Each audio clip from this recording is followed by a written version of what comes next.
Video 1. This is so crazy. Oh my gosh, I'm an influencer.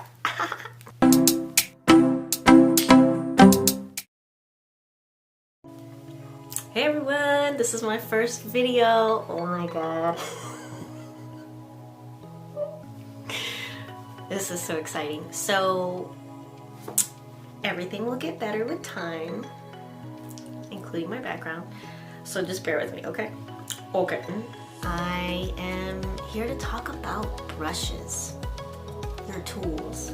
Tools are very important. The tools, they help you create what you want to get out of your head, out of your heart, and onto the canvas, or wherever you may want to paint it.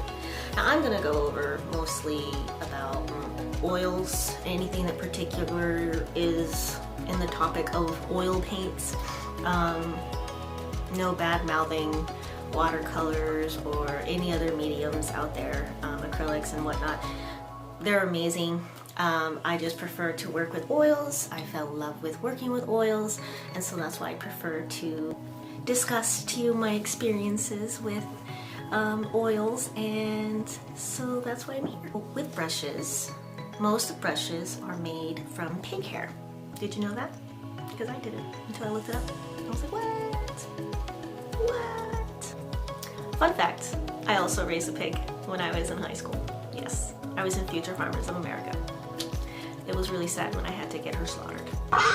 Anywho, paintbrushes are made from pig hair, hog brushes, or hog bristles, as some might say.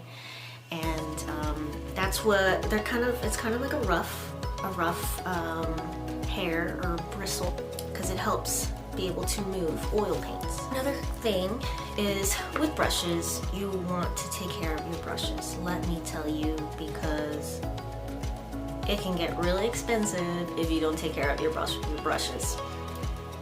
And so you have to have the right cleaning tools and know how to clean them correctly to be able to fully get all the oils out of it, and how to even let them dry overnight correctly.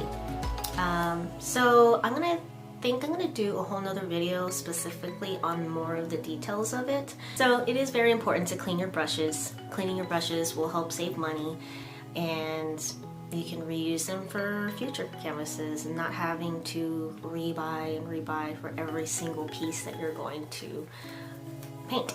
Let's talk about the shape and the length of a brush.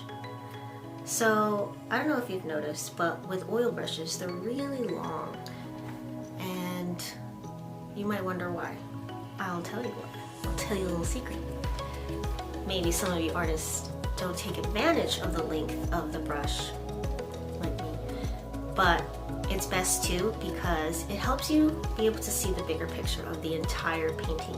So typically, I remember one of my teachers in college, she actually was trying to teach us to use the end of the brush rather than the middle, or even the end. Definitely don't want to do the end, because you can't get what the whole brush is supposed to be doing.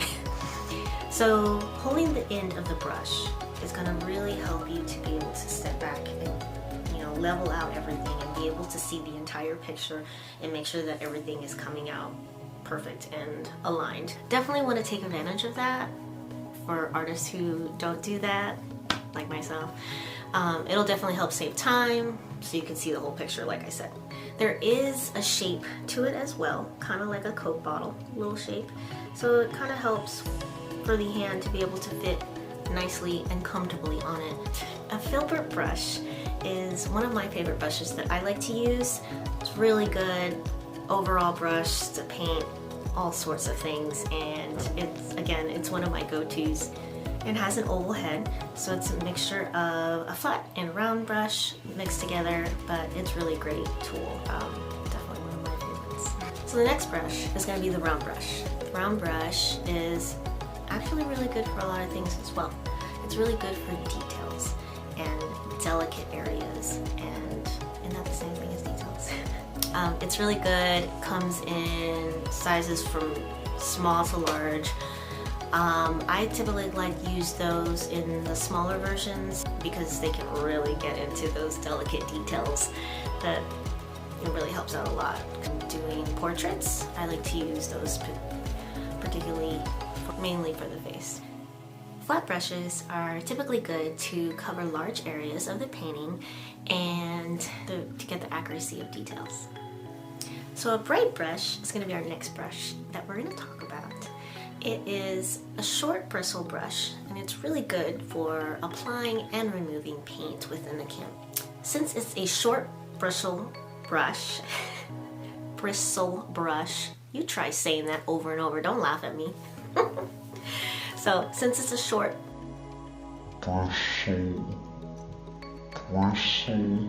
brush, it doesn't bend that much, so it's easier to move the paint around the canvas and cover large areas a lot quicker. I can't talk today. So a fan brush.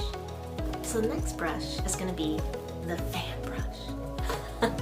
The fan brush is a really cool tool to use when it comes to needing to blend some of your colors together. If you have some really sharp lines that you want to kind of get rid of because they're in the background, that's another good tool to use it for.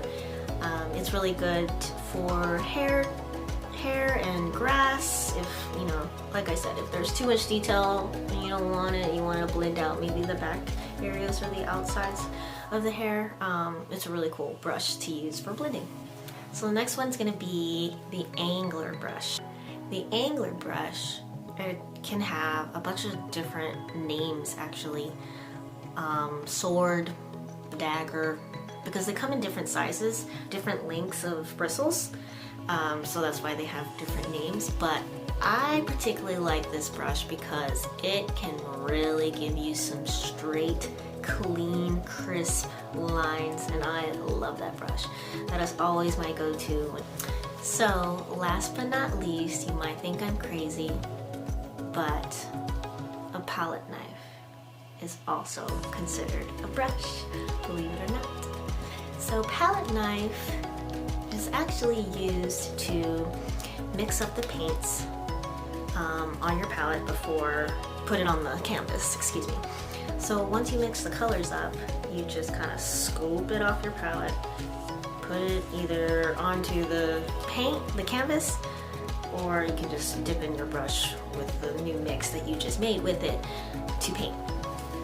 So there have been some artists who have painted an entire painting with just a palette knife. No brushes involved.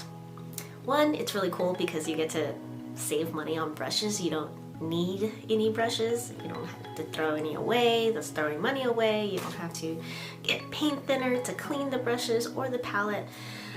It's just a simple wipe off the knife and you're done with cleaning. There are different kinds of palette knives, different sizes, different shapes for different things, different likings and whatnot. I just use it just to mix my paintings. I've never actually tried to make a painting with a palette knife, which is,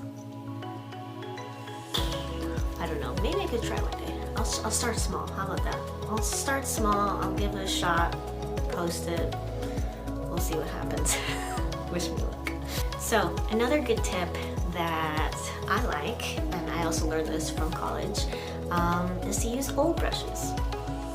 Yes, we do throw them away, but maybe you should think twice about throwing them away, because you can cut them up, make a unique brush tip, then you can use that to paint grass. You can use that to paint hair. You can also use it for blending as well if you want. Yeah, so don't throw away your old brushes.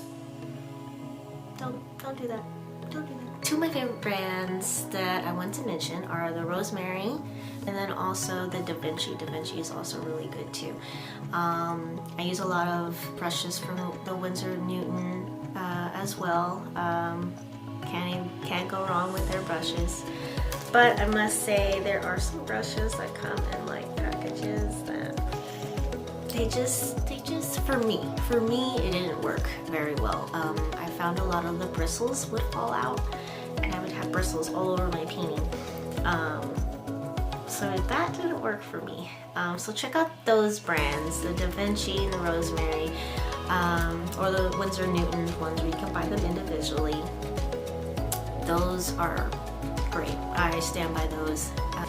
So guys, there's so many more brushes out there that I could keep going and keep talking about, but we're gonna fall asleep. But definitely do some research.